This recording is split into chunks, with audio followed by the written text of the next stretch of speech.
Hey guys, स्वागत है आप सभी का मेरे इस प्यारे से चैनल की लास्ट वीडियो में।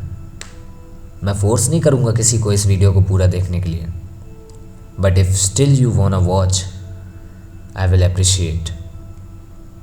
तो चलिए शुरू करते हैं एक सवाल से कि आखिर मैं हूँ कौन। मुझे कोई नहीं जानता क्योंकि मैं एक मिडिल क्लास फैमिली का लड़का हूँ जिसने यूट्यूब शुरू किया था अपने पैशन को फॉलो करने के लिए, कुछ अलग करने के लिए। पर शायद मैं भूल गया था कि चीज़ें वैसी नहीं होती जैसा कि तुम सोचते हो।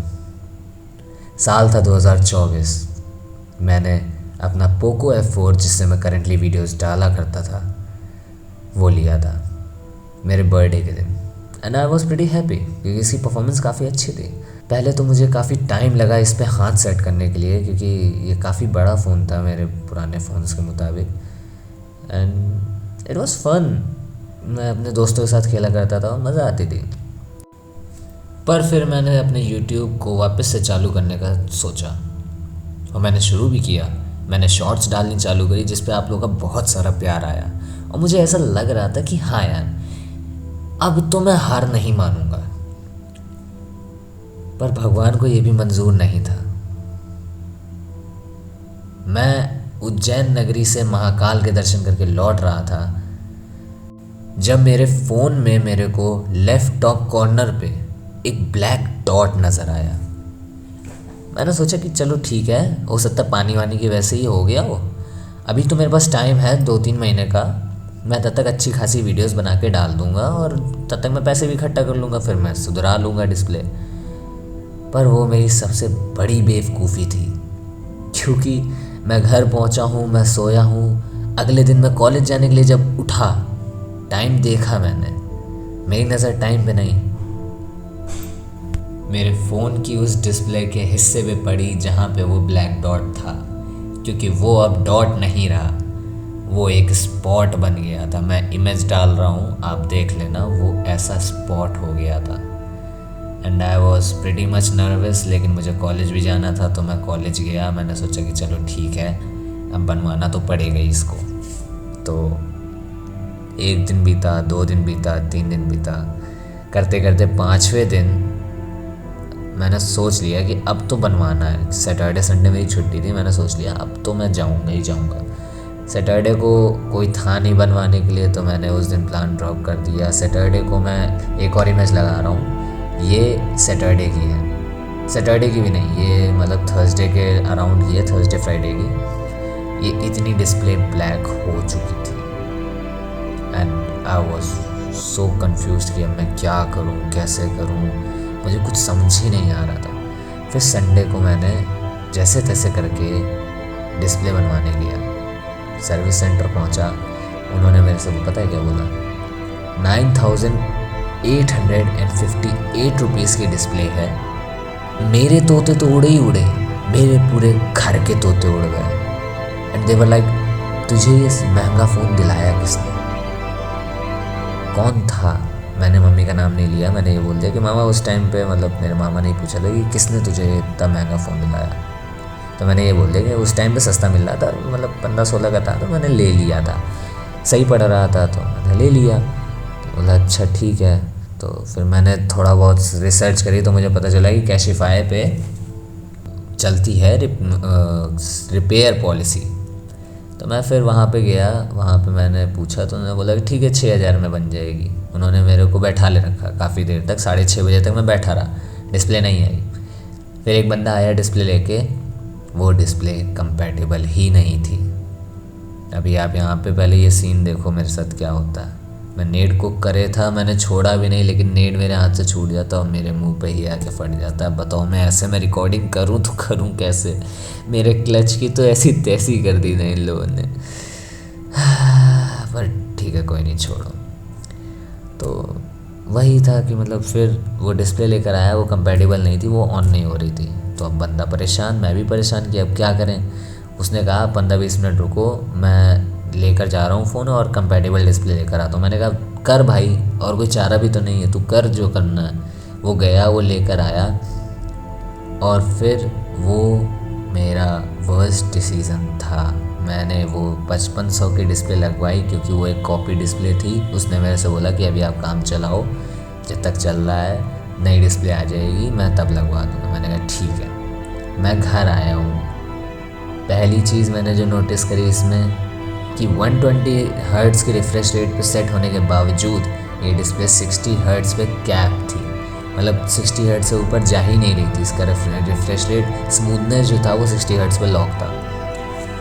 ठीक है, यहाँ तक चलो चल रहा था। पर सोने पे सुहागा पता है कब हुआ? जब मैंने इस फ़ोन को चार्जिंग पे लगाया। इस फ़ोन को चार्जिंग पर लगाते ही मेरे साथ वो हुआ ना, जो कि मतलब मैंने सोचा भी नहीं था। चार्जिंग पर लगाया, पहली चीज़ मैंने नोटिस करी कि ये डिस्प्ले मतलब अपने आप चल रही है। यस, जैसे कि कुछ डिस्प्लेस होती ना जो टूट जाती हैं, जिनमें क्रैक्स आ जाता है तो वो अपने आप फ्लिकर होने लगती है, अपने आप चलने लगती हैं। ये उनसे नेक्स्ट लेवल थी। ये बहुत ज़्यादा ही मतलब अपने ही मन से चल रही थी, कुछ भी कर रही थी, मुझे समझ नहीं आ रहा था। दूसरी चीज़, इसका फास्ट चार्जिंग गया, इट वॉज गॉन। मतलब इसमें टर्बो चार्जिंग का होता है। मेरे पास 67 वाट का Xiaomi का ओरिजिनल चार्जर है, बट अब ये टर्बो चार्जिंग सपोर्ट नहीं करता। ये नॉर्मल चार्ज होता है और इसे चार्ज होने में 3 घंटे लग जाते हैं 100% चार्ज होने में। मतलब सोचो 4500 mAh की बैटरी को चार्ज होने में 3 घंटे लग रहे हैं। मैंने फिर भी सोचा कि फिर भी मेरे देखो मन में यही चल रहा है कि ठीक है, जो हो रहा है होने दो, मुझे फ़र्क नहीं पड़ता, मुझे बस वीडियो बना के डालनी है। आप मानेंगे नहीं, मैंने 15 GB की वीडियोस, 15 तो मैंने बहुत कम बोल दिया, 15 GB की वीडियोस स्टोर करके रखी थी, जिसमें कि शायद कहीं से कोई क्लच, कहीं से कोई क्लिप निकल आए जो मैं डाल सकूं। पर किस्मत, मेरी किस्मत, ऐसी कोई वीडियो नहीं मिली जिसमें कि मैंने ऐसा कुछ क्लच या कुछ ऐसा मूवमेंट निकला हो जिसकी मैं वीडियो बना के डाल सकूं। तो फिर मैंने क्या किया, मैंने आज ही उस बंदे से कांटेक्ट किया जो उसने मतलब मेरी डिस्प्ले डाली थी कि भाई ऐसा ऐसा सीन हो रहा है और तू इसका सॉल्यूशन निकाल। 2 दिन का समय है, 15 अगस्त तक कुछ ना कुछ करना पड़ेगा इसका। तो उसने बोला भाई मैंने बोल रखा है ऑलरेडी अपर में, जो उनके ऊपर की अथॉरिटी है उनसे बोल रखा है, लेकिन अगर ऐसा नहीं होता, मतलब कोई डिस्प्ले नहीं आती है, तो भाई मैं पैसे रिफ़ंड करा दूंगा। और मतलब बस यही है, अगर आ जाती है तो मैं लगा दूंगा, लेकिन अगर नहीं आती तो फिर पैसे रिफ़ंड हो जाएंगे। तो काफ़ी लोग सोच रहे होंगे कि मतलब ठीक है ना भाई, पैसे तो वापस मिल जाएंगे ना, क्या दिक्कत है। लेकिन मेरे से वो लोग रिलेट कर पा रहे होंगे जो कि मिडिल क्लास से हैं और जिन्हें पता है कि फ़ोन लेना हमारे घर पे कितनी बड़ी बात होती है। और ऐसा भी नहीं कि मतलब मैंने घर पे बताया नहीं, मैंने बताया घर पे कि मम्मी यार देखो ऐसी ऐसी बात है, और वो कह रहा है कि मतलब डिस्प्ले नहीं मिली तो पैसे रिफ़ंड हो जाएंगे। तो मम्मी ने बोला ठीक है, अच्छी बात है, पैसे वापस मिल जाएंगे। मैंने कहा नहीं मम्मी, मतलब इसकी डिस्प्ले नहीं मिलेगी। तो मैंने बोला कि कोई बात नहीं। तो मैंने बोला कि मतलब नया फ़ोन लेना पड़ेगा, नया या सेकेंड हैंड कुछ भी हो, मुझे उससे फ़र्क नहीं पड़ता, लेकिन लेना पड़ेगा। मैंने बोला नहीं, फ़ोन नहीं दिया जाएगा अब, क्योंकि तुम्हें ज़रूरत भी नहीं है, तुम बस कॉलेज जाओ, पढ़ो और आ जाओ बस। फिर मेरे मन में आया कि अब कन्फेस करना ही पड़ेगा, मेरे पास और कोई चारा है नहीं, मुझे बताना ही पड़ेगा कि मैं अब यूट्यूब से हाथ हटा रहा हूँ। अब क्यों हटा रहा हूँ, ये मतलब ये रीज़न तो एक था ही, इससे भी एक बड़ा रीज़न है जिसके लिए अगर आप कहोगे मैं वीडियो डाल दूँगा, लेकिन मुझे नहीं लगता मेरी बातों को सुनने में इंटरेस्टेड होगा भी। अगर आप लोग यहाँ तक बने रहे ना तो प्लीज़ एक कमेंट ज़रूर कर देना अच्छा सा, ताकि मेरे को लगे कि हाँ कोई तो था जो मेरी बात सुन रहा था, किसी को तो फ़र्क पड़ा था मेरी बातों से। तो यही थी आज की वीडियो गाइस। मेरा बिल्कुल मन नहीं है जाने का, मैं नहीं चाहता हूँ यूट्यूब छोड़ना। मैं चाहता हूँ कि मैं आप लोगों के इतने प्यारे प्यारे कमेंट्स पढ़ा करूँ डेली, आप लोगों को सपोर्ट मिला करे। आप लोग मानोगे नहीं, जितना सपोर्ट मुझे आप लोगों से मिला ना, उतना मुझे मेरे किसी भी रिलेटिव, किसी भी घर वाले से नहीं मिला जितना सपोर्ट आप लोगों ने दिया। I was very lucky to have you all.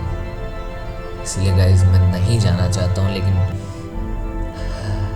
मेरी शायद किस्मत ही ख़राब है गाइज।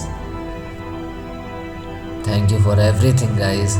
अगर कुछ भी आपके मन में हो, अगर आप मेरे को मेरी वीडियोस एक बार देखना, अगर आपको अच्छी लगती है तो एक बार प्लीज़ आके कुछ भी कमेंट कर देना, कुछ अच्छा सा कमेंट कर देना, ताकि मेरे को लगे कि हाँ यार कोई तो था जो मेरी बात सुन रहा था।